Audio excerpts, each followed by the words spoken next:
All right, guys, so right now I have all of the green, um, which has been dyed, twine, and then all the brown twine. And I think what I'm going to do is just randomly pull different pieces. As you can kind of see here, they're not all the same length. Some of them are longer, some of them are shorter.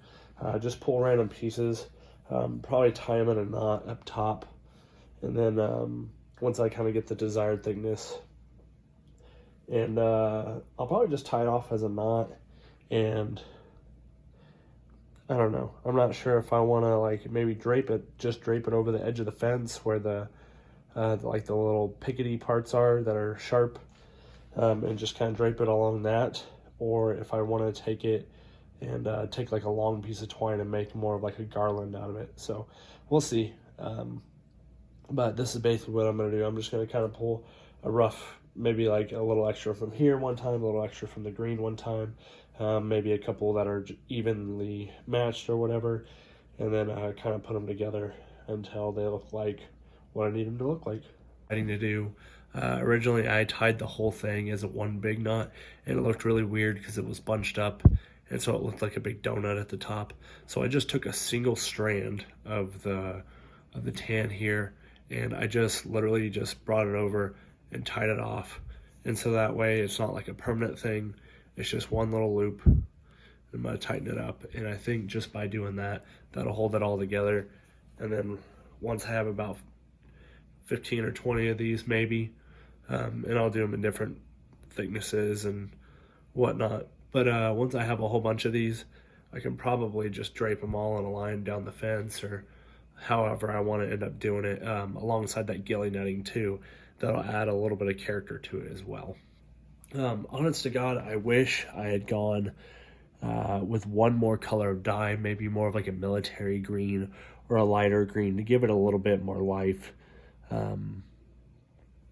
Because, most plants aren't like a, evergreen type color. So this contrast is really, really harsh between the two.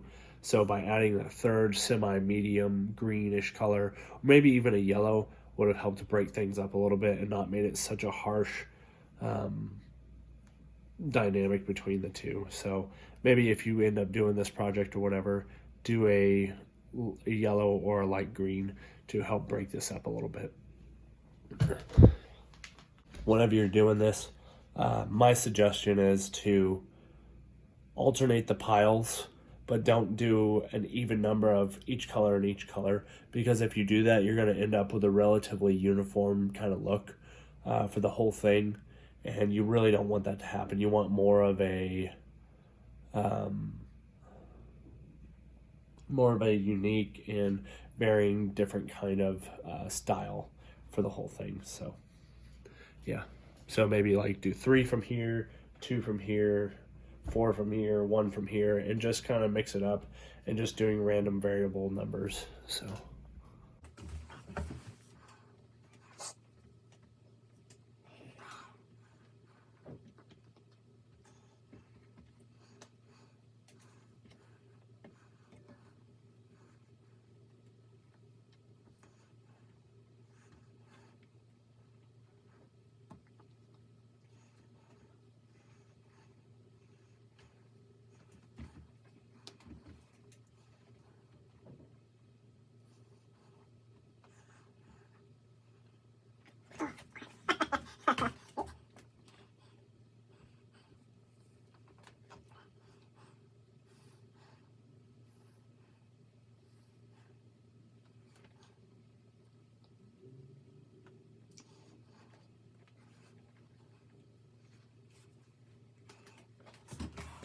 lost count because I had to fix something. So either way, I think I ended up from about 1,000 yards of twine.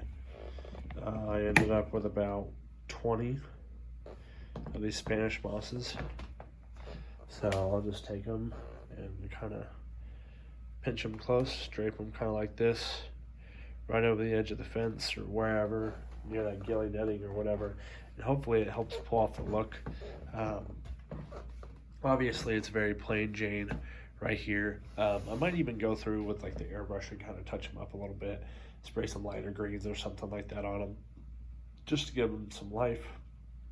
But yeah, overall, I'm pretty happy with how they turned out.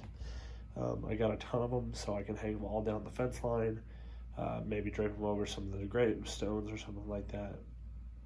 And yeah, so thanks guys for sticking around and checking out this video. And yeah, have a good day.